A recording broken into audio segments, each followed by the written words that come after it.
Hello दोस्तों, स्वागत करते हैं आपके अपने यूट्यूब चैनल इन ओरिजिन में। दोस्तों आज आपके लिए इस वीडियो में एक नया स्टॉक्स ढूंढ कर लाए। और दोस्तों अगर क्या बात करें, अगर कोई भी कंट्री डेवलप्ड होना है या फिर उसकी इकोनॉमिक ग्रोथ को ज़्यादा बूस्ट करना है तो क्या करेंगे? सबसे पहला उसका इंफ्रास्ट्रक्चर मजबूत किया जाता है।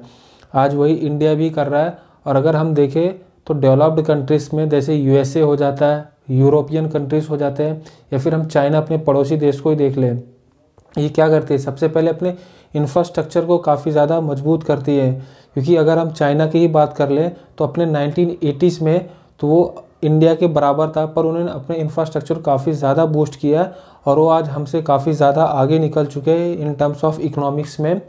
और आज हमें वही हिस्ट्री हमें खुद रिपीट करना है। हमें अपने इकोनॉमिक्स को ग्रोथ करने के लिए अपने इंफ्रास्ट्रक्चर को मजबूत करना होगा, क्योंकि जितना ज़्यादा इंफ्रास्ट्रक्चर मजबूत होगा उतना इजी ट्रांसपोर्ट होने वाला है। और ट्रांसपोर्ट होगा, इसके अलावा पैसे भी बच जाएगा क्योंकि यहाँ पर चिप होगा।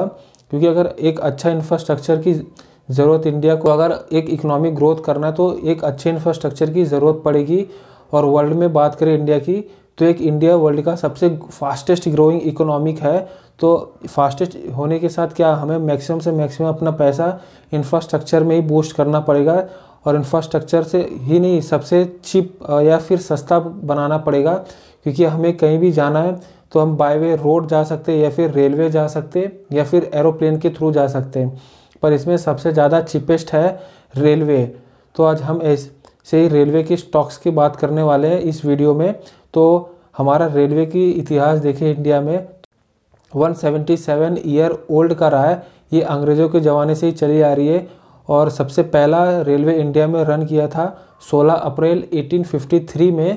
और ये बोरी बंदर से थाने तक था। और जैसे हम आज़ाद हुए उसके अगले 4 साल बाद ही हमने अपने रेलवे को 1951 में नेशनलाइज कर दिया था।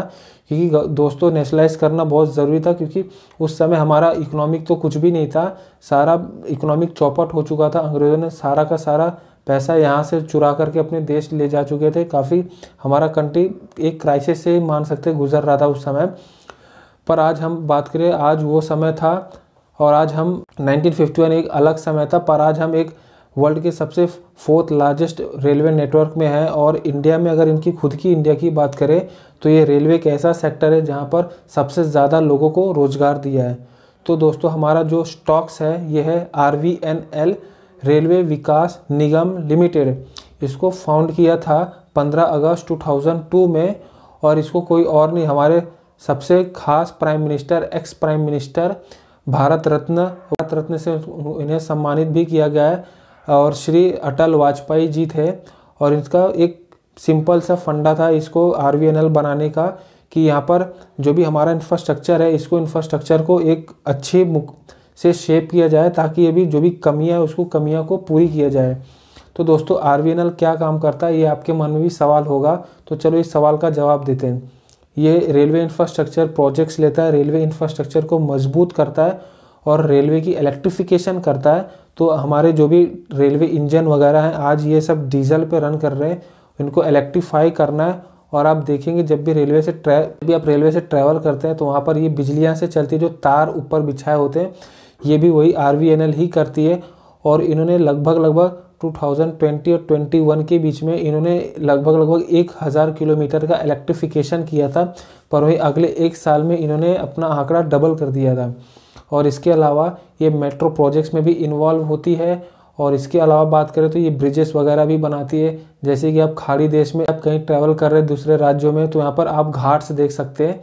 तो उन घाट्स में आप जब जाते हैं तो जिस रेलवे घाट से जब गुजर रहे होते हैं, तो वो जो भी ब्रिज होता है वो सब मैक्सिमम पार्ट तो RVNL ही बनाती है। और यहाँ पे केबल ब्रिज वगैरह भी ये बनाती है।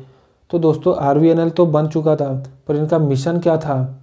इनका मिशन था कि जो भी हमारा ट्रांसपोर्ट है, जो भी इंफ्रास्ट्रक्चर रेलवे का है, जो भी हमें डिमांड मिल रही है, उस डिमांड को पूरी की जाए। क्योंकि आज अगर हम देखें इंडिया का पॉपुलेशन लगभग 141 करोड़ का हो चुका है। तो एक यहाँ पर काफ़ी ज़्यादा डिमांड है। तो इस डिमांड को काफ़ी से अच्छे से और एफिशिएंटली इसको पूरा किया जाए।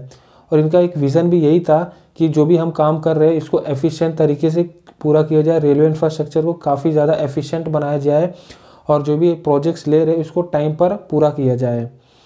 और दोस्तों एक रिलेटेड प्रोजेक्ट्स में बात करें तो पंबन ब्रिज भी है और एक वल्लरपदम इदापलाई लार्जेस्ट रेलवे ब्रिज भी है।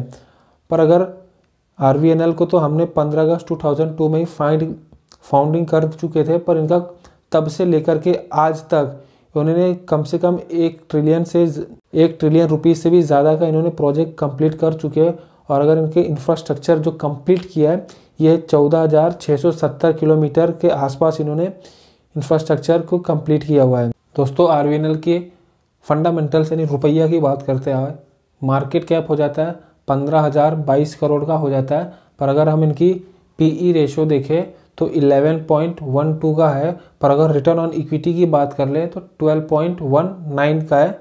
पर अगर हम इनकी डिविडेंड देख ले तो लगभग 25% दिया इन्होंने। वहीं अगर इनकी प्रोमोटर होल्डिंग्स की बात करें तो 78.2% का, जो काफ़ी शानदार है और बहुत ही अच्छा है। पर अगर हम इनके 1 साल की रिटर्न देख ले तो इन्होंने 105% का रिटर्न अप्रॉक्सीमेटली दिया है। पर अगर हम लगभग 3 साल का देखें तो 265% का ग्रोथ दिया है। तो दोस्तों ये 1 ईयर हो या 3 ईयर हो, ये काफ़ी ज़्यादा अच्छे रिटर्न दिए। पर अगर हम बैंक में आप FD कर देते तो ज़्यादा से ज़्यादा 7 से 8% ही रिटर्न मिलेगा। तो यहाँ पर तो पैसा आपका डबल कर रहा है। तो शेयर मार्केट में आ जाओ और डिस्क्रिप्शन में जो भी लिंक दिया है वहाँ पर डीमैट अकाउंट ओपन करो और शेयर मार्केट में इन्वेस्ट करना स्टार्ट कर दो। दोस्तों अगर हम इनके प्रॉफिट आफ्टर टैक्स की बात करें तो इन्होंने लगभग 8 साल में 5 गुना का प्रॉफिट इन्होंने बढ़ाया हुआ है। और 2015 से 2016 में लगभग 304 करोड़ का था। पर ये 2021 से 22 में आते आते ये 1087 करोड़ का हो चुका, जो 8 साल में लगभग 5 गुना का इंक्रीमेंट किया है। पर वहीं अगर इनका नेटवर्थ देखें तो यहाँ पर अगले 5 सालों में इन्होंने 68% का नेटवर्थ को अपने ग्रो किया है। जैसे कि 2015 से 16 के बीच 3011 करोड़ का रहा है। पर वहीं 5 साल बाद 2021 से 22 में 5631 करोड़ का रहा है, जो काफ़ी अच्छा जंप है। अगर इनके नेटवर्थ बढ़ रहा है तो कंपनी एक फंडामेंटली स्ट्रांग भी है और इनके शेयर्स भी ऊपर जाएंगे, क्योंकि फंडामेंटली स्ट्रांग है, रेवेन्यू बढ़ रहा है, प्रॉफिट भी बढ़ रहा है। तो सीधी सी बात है, स्ट्रांग मोनोपोली कंपनी है। और अगर हम इनकी टर्नओवर की बात करें तो इन्होंने पिछले 10 साल में 2117 करोड़ का रहा है। पर अगर पिछले 5 साल में ही देखें तो 7,500 के आस 7,557 करोड़ का रहा है। पर एट प्रेजेंट देखा जाए 2021 से 22 में तो 19,381 का रहा है। तो ये काफ़ी बड़ा जंप है, आप इनके नंबर से ही पहचान सकते हैं। तो इतना ज़्यादा नेटवर्थ है यार, तो फंडामेंटली कंपनी काफ़ी स्ट्रॉन्ग रहा है। कि अगर हम CAGR की ग्रोथ देखें तो ये 27% का CAGR के ग्रोथ भी दिया है। तो दोस्तों ये रहे फंडामेंटल RVNLs के। तो होप आपको ये वीडियो पसंद आई हो। अगर वीडियो आपको पसंद आई है तो इसको कमेंट करें, लाइक करें और सब्सक्राइब भी करें, क्योंकि sharing is caring. Thank you.